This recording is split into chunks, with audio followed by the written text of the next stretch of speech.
அன்புக்குரிய நேயர்களே, அஸ்ஸலாமு அலைக்கும். உங்கள் அனைவர் மீதும் இறைவனின் சாந்தி சமாதானம் நிலவட்டும். இப்போ ஒரு கேள்வி வந்திருக்கு. என்ன கேட்குறாங்கன்னா, கடவுள் ஒருத்தர் தானையா, கடவுள் ஒருத்தர்னா ஒரு மதம் தானே இருக்கணும். திருப்பி திருப்பி சொல்றீங்க, ஒன்றே குலம் ஒருவனே தேவன், ஒன்றே குலம் ஒருவனே தேவன். நம்ம கடவுள் ஒன்றுனா மனுஷன் ஒன்று தான். அப்போ மதமும் ஒன்றா தான் இருக்கணும். மதம் மட்டும் இத்தனை மதம் ஏன் ஒரே கடவுள் பல மதங்களை எப்படிங்க சொல்லுவார் அப்படின்னு ஒரு கேள்வி கேட்கிறார். அது நியாயமான கேள்வி தானே. நானே இருக்கேன், இன்னைக்கு ஒன்று பேசுகிறேன், நாளைக்கு ஒன்று பேசுகிறேன், நாளைக்கு ஒன்று பேசுகிறேன். என்னையா மனுஷன்? நேற்று ஒன்று சொன்னால் இன்னைக்கு ஒன்று சொன்னால் என்ன?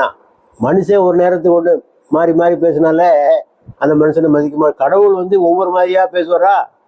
இப்போ ஒரு மதம் சொல்லுது கடவுள் ஒன்றுங்குது, ஒரு மதம் சொல்லுது கடவுள் மூணுங்குது, ஒரு மதம் சொல்லுது 33 தேவர்னு சொல்லுது, ஒரு கடவுளுக்கு உருவம் ஒன்றுங்குது, இன்னொன்று இல்லைங்குது. கடவுள் அவதாரம் எடுப்பார்னு ஒரு மதம் சொல்லுது, ஒரு மதம் கடவுள் அவதாரம் எடுக்க மாட்டான்னு சொல்லுது, ஒரு மதம் மறுபிறவிங்குது, ஒரு மதம் இன்னொரு மதம் மறுமைன்னு சொல்லுது, ஒரு மதம் வட்டி வாங்கலான்னு சொல்லுது, இன்னொன்று வட்டி வாங்கக்கூடாதுன்னு சொல்லுது இல்லையா?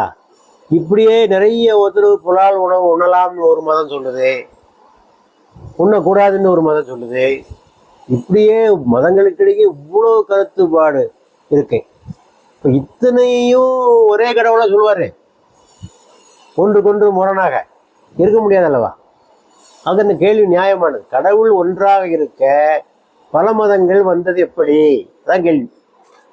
இப்போ என்ன நடந்திருக்குன்னு சொன்னால், ஒன்று, சில மதங்கள் கடவுளே சொல்லலை, மனுஷனாக உண்டாக்கிக்கிட்ட மதங்கள். இப்போ பௌத்தம், சமணம், அவங்களே சொல்லலையே நாங்கள் கடவுளுடைய தூதர்னு புத்தர் சொன்னாரா, மகாவீர் சொன்னாரா? யாரும் சொல்லலை. நாங்கள் கடவுளை நம்பலைன்னு சொன்னவங்க அவங்க உண்டாக்கி கொண்ட மதங்கள். அது நிச்சயமாக கருத்து வேறுபாடு இருக்கும்.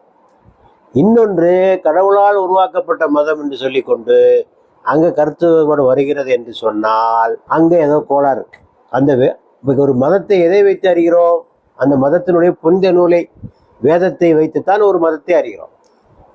அப்போ அந்த மதம் எது உண்மையான மதம்ங்கிறதுக்கு என்ன அளவுகோல்? முதல்ல அந்த புனித நூலுக்கு தெளிவான வரலாறு இருக்க வேண்டும். எப்போது வந்தது, யார் சொன்னது, எந்த மொழியில் சொன்னது, சொன்ன மொழி என்ன, பதிவு செய்யப்பட்ட மொழி என்ன, சொன்ன காலம் என்ன, பதிவு செய்யப்பட்ட காலம் என்ன, அருளப்பட்ட காலத்திற்கும் பதிவு செய்யப்பட்ட காலத்திற்கும் இடைவெளி இருக்கக்கூடாது. அருளப்பட்ட மொழி ஒன்றாக, பதிவு செய்யப்பட்ட மொழி இன்னொரு மொழியாக இருக்கக்கூடாது. இப்படிலாம் இருந்தால் குழப்பம், இடைச்செருகள் வந்துடும். ஆக இடைச்செருகள் வருகிற போது பல கருத்துக்கள் உண்டாயிடும். இடைச்செருகள் வருகின்ற போது பல கருத்து வந்துடும். ஒரு ஆள் இப்போ பேசுகிறாரு, இந்த கருத்து இப்போ நான் இங்கே பேசுகிறேன், ஒரு 15 நிமிஷம் கழித்து யாரையா ஒரு ஆளை கூப்பிட்டு நான் என்ன பேசுகிறேன் எழுத சொல்லுங்கள், 15 பேர்கிட்ட எழுத சொல்லுங்கள், ஆள் கூட எழுதும். இப்போ 50 வருஷம் கழித்து எழுதுனா, சொன்ன ஆளோட கருத்தை 50 வருஷம் கழித்து ஒருத்தர் எழுதுனா என்ன இருக்கும் அங்கே? சரி, அவர் ஒரு மொழியை பேசுகிறாரு, பதிவு செய்கிறவங்க வேற மொழியில் பதிவு செய்கிறான், நிச்சயமாக கருத்து வேறுபாடு இருக்கும். ஆக முரண்பாடு வரும். எங்கே இடைச்சர்கள் வருகிறதோ அங்கேயெல்லாம் முரண்பாடு வரும். ஆகவேதான் குரான் ஒரு சவால் விடுது. குரானில் இந்த வேதம் அல்லாவிடமிருந்து வந்தது, இது அல்லாத வேறு எவரிடமிருந்தும் வந்திருந்தால் இவற்றில் ஏராளமான முரண்பாடுகளை நீங்கள் கண்டிருப்பீர்கள்.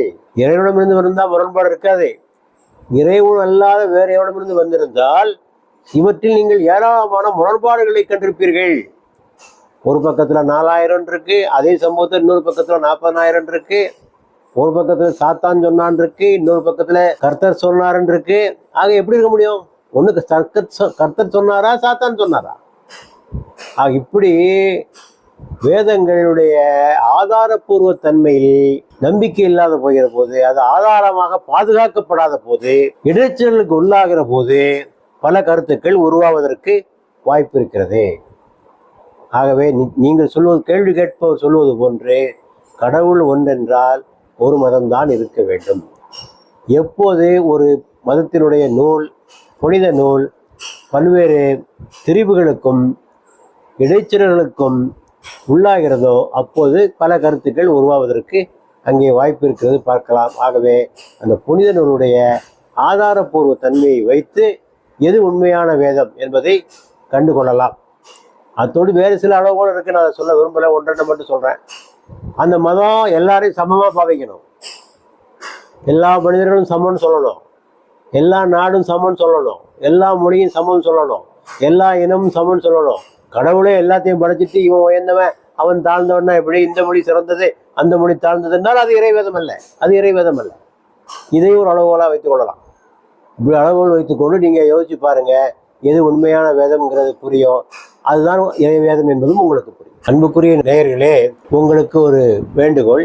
இந்த நிகழ்ச்சியில் நீங்கள் கேள்வி கேட்க விரும்பினால் உங்கள் கேள்விகளை கீழ்கண்ட தொலைபேசிக்கு வாட்ஸ்அப் மூலமாக நீங்கள் அனுப்பி வையுங்கள். தெளிவாகவும் சுருக்கமாகவும் எழுதி அனுப்ப வேண்டும். நீண்ட பத்தியை நீங்கள் எழுதினால் எங்களுக்கு சிரமமாக இருக்கும்.